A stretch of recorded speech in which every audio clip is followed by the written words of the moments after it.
see tax reform in the next few months here?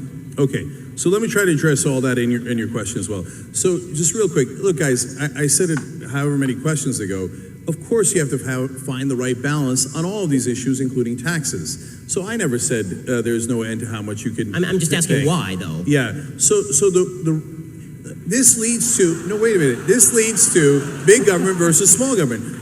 You're asking me what the ideal tax rate is, and then you did a straw man there for a second and said it should be 100%. I never said that. No. In fact, I said... No, you said the economy... Let me understand what you said. You said the economy grew faster when the top marginal tax rate was 91%. So I'm asking you, why shouldn't the top tax rate or all tax rates be 91%? You seem to be identifying a higher rate of growth with higher taxation. So I'm asking you, on principle, you keep talking about the glories of a mixed economy. So now tell me about the glories of capital. I've heard about the glories of high tax rates. I've heard about the glories of government-provided health care. Now tell me some of the glories of actual capitalism, which is the basis for all the things you're talking. Tell me why it's good. Right. So now, look, when you, I use the example of the 91% and 70% to give you a sense of that I was surprised and you'd be surprised to find out that our economy was booming in those times. That's not to say that that is the right tax rate for us today. And so the exercise of finding the right tax rate is, guys, try to follow along, okay? It's called logic.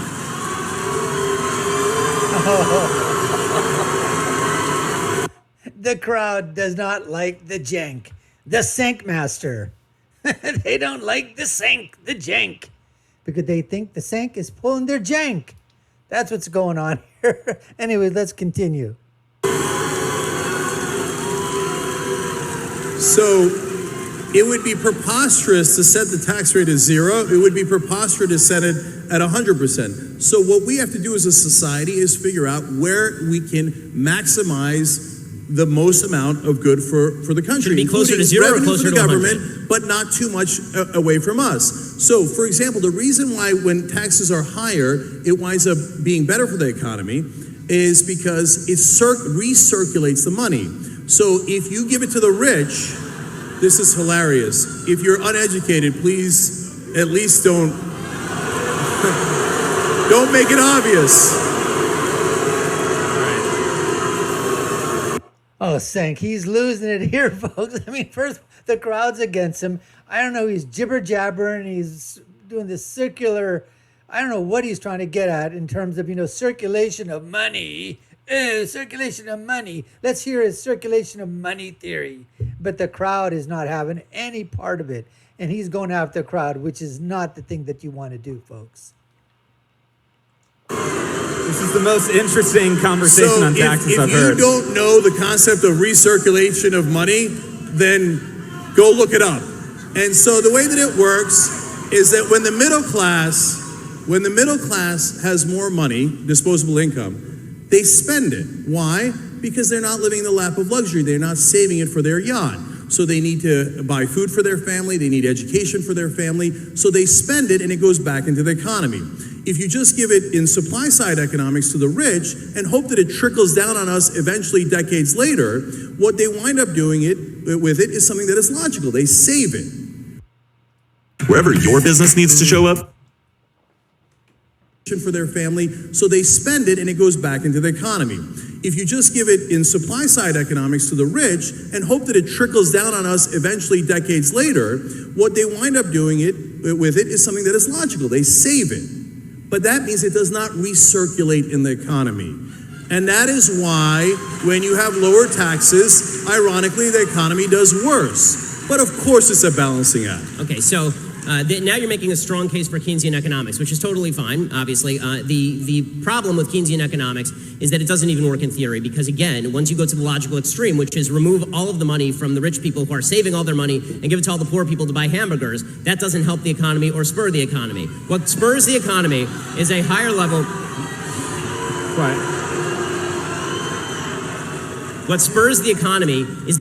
Looks like right there that all the people that like Cenk the Cenk, right? They were booing Ben, and he's making some sense here, but let's continue. The creation of new products and services, and that is only going to be done by people who have expendable capital to actually invest in the new products and services that we all enjoy. This is what creates economic growth. It's also worth noting that this myth that spending is inherently better for an economy than saving. That's only true if you're talking about somebody's actually taking the cash and just shoving it into their mattress. Banks are in the business of lending. When they take the money in, they don't just stick it in Al Gore's fake lockbox. They actually lend the money back out to people to actually create new businesses and new products. You had an investor, right? When you started TYT, you were given $4 million by Buddy Romer to start TYT. That's great. That's the way business should work, right? But that money it didn't come from a bunch of poor people buying hamburgers. It came from a very, very wealthy guy who gave you money to create a business a lot of people want to patronize. If you want better products and better services, you need more investment in the products and services. The basic name, trickle-down economics. They love the answer. The basic name, trickle-down economics, is not something that any conservative even proposed. It's a leftist revision of what economics actually is, because you're not giving me the money. It was my money in the first place, created through voluntary transactions that I had with others. I've not stolen money from anyone, neither have you. And the idea that money has to be forcibly taken from you and handed to somebody at the bottom end of the economic spectrum to somehow jog the economy, that may jog McDonald's, but is not going to jog all of the creation of the products and services that make all of our lives much better today than they were 30 years ago in terms of the stuff we have access to. Wow, wow, wow, wow. Ben just hit it right on the head. Points, score, takedown, Ben Shapiro. Why? Because all Cenk did was just talking about, oh, you know what? If the rich have the money, they're saving it for their yachts, okay? It's not being recirculated because they're saving it. But you know what? The poor people, if you give it to them, they're poor. They're going to spend it because they need it for food and for water and for the kids' education and for health insurance and for all these things. It's called recirculation of money. Oh, you don't understand it? You guys are a bunch of retards. Go look it up. I mean, and as Ben said, Keynesian economics doesn't even work in theory, let alone in reality. And this whole thing about trickle-down economics, it's just, again, a left-wing talking point. Has nothing to do with, economics or the economy. It's just something they coined to say, oh, trickle-down economics from the Reagan era. All Ben is saying is that goods and services are what drive everything in the economy. And you know what? To take money, and you know what? Like he said, to take money from me and give it to the poor or, down on the economic ladder at the lower rungs, if you think that's going to stimulate the economy, that's not what does it. So points, takedown, Ben Shapiro, at least up till now. Let's continue. Cenk, I'll let you respond to that briefly, and then we'll switch topic. Yeah. So I'll try to answer that as briefly as I can, and then I'll go on to your question. So when you talk about, hey, the banks they're not going to just keep the money, they're going to put it out and lend it to people, unless they decided to do their own investments, which is what they did because we repealed Glass-Steagall. So it's not as simple as, oh, I have money, so then I will now utilize it or I'll lend it out. So that is way oversimplistic. Speaking of oversimplistic, to say that, oh, well, they'll go buy hamburgers with it, come on. You were the one who said so food. The middle class is struggling right now. And we've turned this into a Walmart economy where people are getting $7.25. And that if you're getting around 10... I would have said, and one of the things I would say, if the middle class is really struggling right now and being absolutely crushed, after 8 years of Obama, that's what you're going with right now, Cenk? That the middle class is struggling, is being crushed? Oh, you're not making your point very well here, Cenk. I think that's about $15,000 a year. So that is serious pain and difficulties. So if you give those people money, it's not like, I just want to go get a hamburger. No, they desperately need that money, and they will spend it all back into the economy. So that's an economic fact. And so, and Ben, for the 88th time, we have to find a balance where you have provided an incentive for people to save and invest, and you have provided an incentive for people to be able to put money back into the economy and to be able to live. And taxes is not stealing from you. So you're right, I run a business. So in order for my employees to get to my company, you know what they have to do? They have to drive on roads. Okay, so it's not stealing from me to build that road. That helps my business. They had to go to school. The fact that they went to public schools allows them to work for me. All these things are things that I benefit from. I didn't build that company by myself. Every single person that works there helped me to build that company. And That's what it means to work together. So, And so, to answer Steve's question finally, look, what is this Congress going to do on tax reform? And Ben and I disagree on this too, because we just talked about it a second ago. And this is just political prognostication, but I think that the Republicans will definitely pass tax reform. And the reason I say that is because the Republican Party at this point is completely dependent on their donors. And by the way, don't get me wrong, the Democratic Party is also largely dependent on their donors. I think the Republicans are a tiny bit more corrupt. But so I think that their donors are going to demand those tax cuts. And if I am right, and we'll all see this, because it's something that's going to happen later, not something that has happened, they will do everything. They will move mountains to make sure that those rich donors and corporations will get their tax cuts. okay. So this is an interesting case where I say to Cenk's prognostication from his mouth to God's ears, and he says about mine from my mouth to God's ears, because I don't think they're going to pass anything, because I think that there's a high level incompetence inside the Republican caucus, and it's pretty fractious. But I do want to go back to a couple of points, because you actually hit on some major thematic points. You talked about roads and the fact that we need roads in order to get to work. This is a point Elizabeth Warren made, and obviously a point that President Obama made at the time. I don't think anyone argues that we don't need roads to get to work. The problem is that when you're talking about roads as a percentage of the budget, we are talking about a tiny, tiny, tiny percentage of the federal budget and of the state budget and even of the local budget. So the idea that you're justifying massive tax rates on corporations in order to pay for roads is just intellectually dishonest. It's a tiny, the stuff that we agree on, that government should spend on, is a tiny percentage of spending, right? It's all the other stuff that we disagree on. As far as the idea that Points scored right there for Ben. The Cenk came out and basically said, you didn't build that. You didn't build that public school. You didn't build those roads. You didn't do any of that. It was the government that did that.